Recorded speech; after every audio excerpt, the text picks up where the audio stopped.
Shalom, shalom, shalom. All praises to Yahweh, Ba'ashem, Yahushai, Ba'ashem, Rakakadash. Double honors goes to the elders and apostles of GMS. Salutations to the hopeful elect. This is Rababaya coming at you from the Chicago camp with a quick lesson. I titled this lesson, "The Fuel Status in Florida." So I got this quick video when they were talking about what's going on over in Florida, with the fuel. I want to say this video is for teaching purposes only. I'm not getting anything from it. Fair use, fair use. This video is for teaching purposes only. So anyway, today we're talking about the status of fuel in Florida, and I'm gonna let the video tell you because I don't want to get whacked on this channel for saying the wrong thing. But it's not looking good for the status of Babylon, aka America. So anyway, before I play this video, I want to read a quick scripture. And I want to tell you this too, that where we live at this earth, the wicked are in power right now. So that's why we're going through all of this. That's why you're seeing all of this stuff happening, because the wicked are in power. And the wicked are, the wicked is the so-called government, the so-called white man. Yeah, I said the so-called government. I mean, the wicked is the government, the so-called white man. But he's not white, he's red. But anyway, he's in power right now. So that's all you have, is you have chaos. I want to read a quick scripture. I want to go to Job chapter 9, verse 24. It says, "The earth is given unto the hands of the wicked. He covered the faces of the judges thereof. If not, where and who is he?"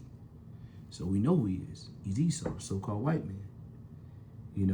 And you can tell that it's just utter chaos.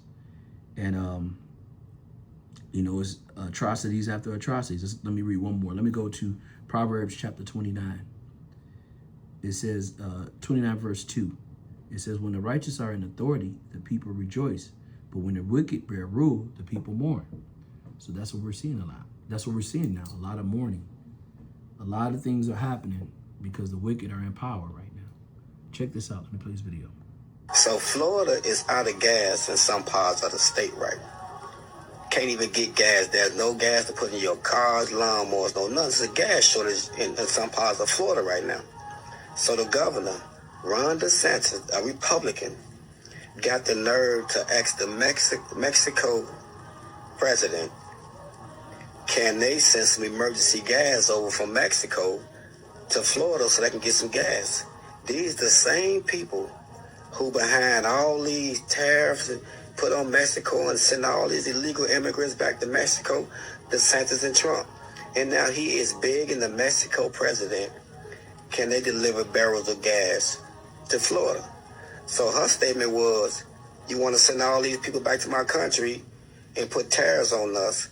And now you need gas from us? Now y'all need gas from us? She basically telling them, y'all only need people when y'all need people. But that's fucking crazy.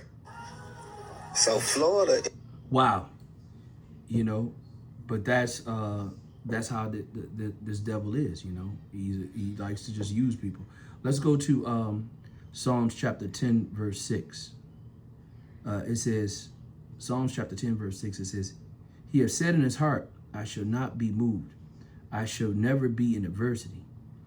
Verse 7, it says, "His mouth is full of cursing, deceit, and fraud, and under his tongue is mischief and vanity. He sitteth in the lurking places of the villages. In the secret places does he murder the innocent. His eyes are probably set against the poor." And that's the truth, This man, if he can't use you, if he can't take advantage of you, he don't want to deal with you. He wants to be in full control. When I'm talking about this man, I'm talking about Esau, And you can never trust him. Even the Bible tell you that. Let's go to that. Let's go to that real quick.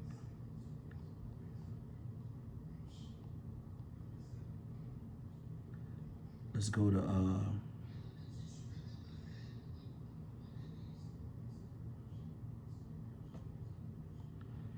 to Sirach chapter 12, verse 10.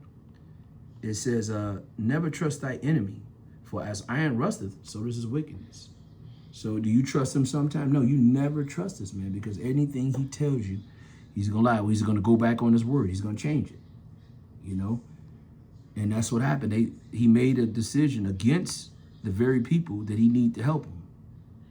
You know, so then he got to backtrack. You know, but this is his nature, you know, is to double cross. Let me go to another quick scripture. Let me go to Sirach chapter 10, verse 8. It says, because of unrighteous dealings, injuries, and riches got by deceit, the kingdom is translated from one people to another. So again, you see, because of his unrighteous acts, because of his wickedness, you know, the kingdom is being transferred. You know, and this is what's happening. His kingdom, he's losing his kingdom because of the way he does his business. You know, very cutthroat. He'll change up in a minute. He'll sign treaties and then go back on it. You know, this is what he does. You know, this situation right now is that this kingdom, this country, Babylon, is over with. You know, and everything. They're moving more and more towards the end, and there's not too much more that can happen besides what the Bible prophesied, which is war. You know. And this man know that he has a short time to get this order off where he's, you know, or he's done for, which he's done for anyway. It's nothing that he can do.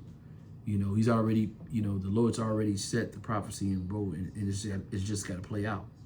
But anyway, let me go to Revelation chapter 12, verse 12. It says, therefore rejoice, ye heavens, and ye that dwell in them. Woe unto the inhabitants of the earth and of the sea, for the devil come down unto you, having great wrath, because he knoweth that he had but a short time. So this devil, he don't have much time, you know. And he's rotten. When I say he, I'm talking about Esau. This he's rotten to the soul, to the core. He's just. Let's get that. I'm gonna go to Habakkuk chapter 2. I'm gonna start at verse 4. It says, behold, his soul which is lifted up is not upright in him, but the just shall live by his faith. Yea, also, because he transgresseth by wine, he is a proud man, never keepeth at home, who enlarges his desire as hell and as death, and cannot be satisfied, but gather unto him all nations and heap up unto him all people. So this man, he can never be satisfied. He can never have enough. And when he says he's transgressive by his wine, that's his philosophies, his lifestyle. You know, and he's very proud, meaning that he don't want to listen to anybody. He knows everything, and he wants to take control of everything. When it says never keepeth at home, he's all over. Well, he just got his bases eliminated over in the Middle East. But he can never be satisfied. And this man is wreaking havoc over the earth, and his time is coming short. His rulership is coming to an end. You know, and we're seeing it play out. I want to give all praises and honor to Yahweh, Ba'ashem, Yahushai, Ba'ashem, Rekakadash. Double honors goes to the elders and apostles of GMS. Salutations to the hopeful elect. Shalom till next time, Lord willing. Shalom.